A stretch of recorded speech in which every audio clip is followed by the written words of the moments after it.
আমন রবি ও চলতি বোরো মৌসুমে চাহিদা মতো সার না পাওয়ার অভিযোগ কুষ্টিয়ার কৃষকের। তারা জানান, কৃত্রিম সংকট তৈরি করে বাজারের চেয়ে বেশি মূল্যে সার কিনতে বাধ্য করছেন এক শ্রেণীর অসাধু ব্যবসায়ী।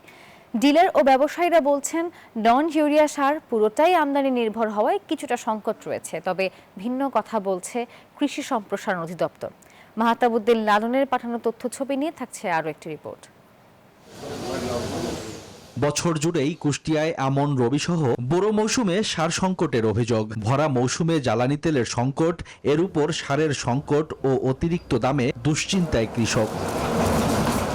কৃষকের অভিযোগ, সিন্ডিকেটের কারণে নন ইউরিয়া টিএসপি, ডিএপি ও এমওপি সার চাহিদা মতো পাচ্ছেন না তারা। সরকারি দামে সার পেতে হলে লাইনে দাঁড়িয়ে 10 থেকে 20 কেজির বেশি মিলছে না। তবে বাড়তি দাম দিলে খোলা বাজার ও সাব ডিলারদের কাছ থেকে সহজেই মিলছে সার। সারের মূল্য তালিকা দেখা যাচ্ছে, রেবেল মারি দেওয়া হয়েছে ব্যানারে 20 টাকা কেজি, 25 টাকা কেজি, 27 টাকা কেজি, 29 টাকা সর্বোচ্চ। কিন্তু সেই সার কেনা লাগে আমাদের 45 টাকা, 37 টাকা, 40, 48। গৃহস্থর মাথায় মনে করেন যে আকাশ ভেঙে পড়ার মতো অবস্থা। এইভাবে চলতে থাকলে কৃষক কোনো সময় জন্য বাঁচবে না।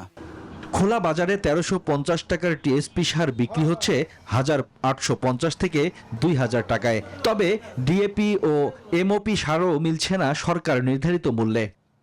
ইউরিয়া কিছুদিন আগে 18 টাকা কিনেছি, এখন সেই ইউরিয়া কিনতে হচ্ছে 28 টাকা, অনেক সময় 30 টাকাও কিনা লাগে। তারা সিন্ডিকেটের মাধ্যমে এটা আমাদের ক্ষুদ্র কৃষকের এরা সিন্ডিকেটের মাঝে ফেলেছে। সার ডিলাররা বলছেন, ইউরিয়া সারের সংকট না থাকলেও নন ইউরিয়া সারের সংকটের কথা। তাদের দাবি, বেশি দামে সার বিক্রির কোনো সুযোগ নেই। 70 থেকে 80% আমদানি করা সার। জি, নন ইউরিয়া সারগুলো ম্যাক্সিমামই আমদানি করা। আমাদের দেশীয় প্রোডাকশন খুব কম। অফিস যদি চাপাচাপি করে তাহলে আমাদের কোনো ডিলারের পক্ষে সম্ভব না কনজিউম করা। সারের কোনো ধরনের সংকট নেই বলছে কৃষি সম্প্রসারণ অধিদপ্তর।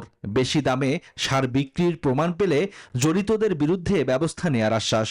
বর্তমানে সারের কোনো সংকট নেই। ছদ্মবেশে কৃষকদের মাধ্যমে সার বিক্রি করে যদি ধরা পড়ে, তার কাছে মুচলেকা নেওয়া হচ্ছে, তার বিরুদ্ধে মোবাইল কোর্ট বা এই ধরনের শাস্তিমূলক ব্যবস্থা নেওয়া হচ্ছে। সংকট নিরসনে দ্রুত কার্যকর ব্যবস্থা নেয়ার দাবি প্রান্তিক কৃষকের। Desk report, news 24।